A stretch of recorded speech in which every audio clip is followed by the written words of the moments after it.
আর্য sir, যাস না, যাস না, দাঁড়া। কিরে, কোথায় যাচ্ছিস শুভ?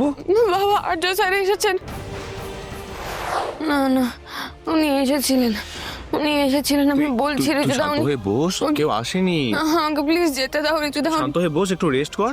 আমাকে প্লিজ যেতে দাও রিজুদা, আমি সুস্থ, আমাকে প্লিজ যেতে দাও। সত্যি কেউ আসেনি রে, আর এলে তো আমি জানতাম। বল।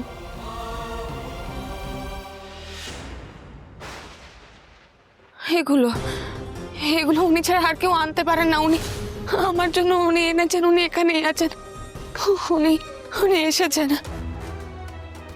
7 দিনের আগেই উনি এসেছেন, উনি এখানেই আছেন। রিজুদা তুমি রাজনন্দিনী নও, আমি সেটা খুব ভালো বুঝতে পারছি। একটা ভুল ধারণায় ছিলাম আমি। অপর্ণা ঠিকই বলেছিল, অর্ক তোমাকে চিনতে পেরেছিল। ওরা বারবার আমাকে বুঝিয়েছিল, বলেছিল যে তুমি রাজনন্দিনী নও। আর্যকে এখন আমি কিচ্ছু বলবো না, সে নিয়ে আসুক তার ভালোবাসাকে। কিন্তু যতক্ষণ ওরা না ফিরছে, তুমি আমাকে দিয়ে কিছু করাতে পারবে না। স্যার, আপনি ওর জীবনের অভিশাপ। ডাক্তার ছেলেটির সাথে অপুর বিয়ে দিতে চাই স্যার। আমি তাই বলছি, আপনি চলে যান স্যার। আমি আপনার দুটি পায়ে ধরছি স্যার। কি কর?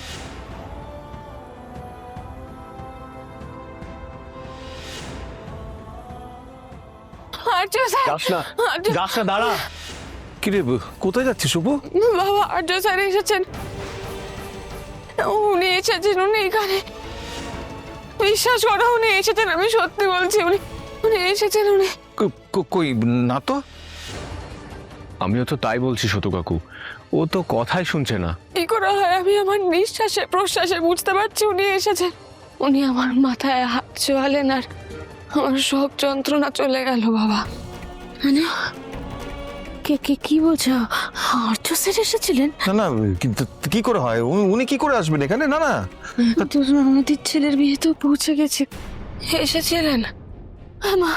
আমার ঠিক বলেছ, উনি এখানে কোথাও একটা আছেন, উনি কাছেই আছেন উনি আমার কাছেই আছেন। এইসব তোর মনের ভুল রে মা। কি বলে বলো তো? হ্যাঁ, উনি এলে তো আমরা জানতেই পারতাম। না না, আমার এত বড় ভুল হবে না। উনি কাছে এলে আমি বুঝতে পারি উনি এসেছেন। উনি কাছে এলে আমি বুঝতে পারি। দাদা, ও দাদা, আপনাকে সারা গ্রামে খুঁজে বেড়াচ্ছি। আপনার গাড়ি ঠিক হয়ে গেছে। একটা মেকানিক দিয়ে গাড়ি চাকা ঠিক করে একটু দূরে রেখে দিয়েছি। আপনারা গ্রামের মানুষেরা বড্ড সহজ সরল। আপনি কাউকে খুঁজছেন? খুঁজছি, নিজেকে খুঁজছি, নিজের জীবনকে খুঁজছি। মন বলছে খাবার,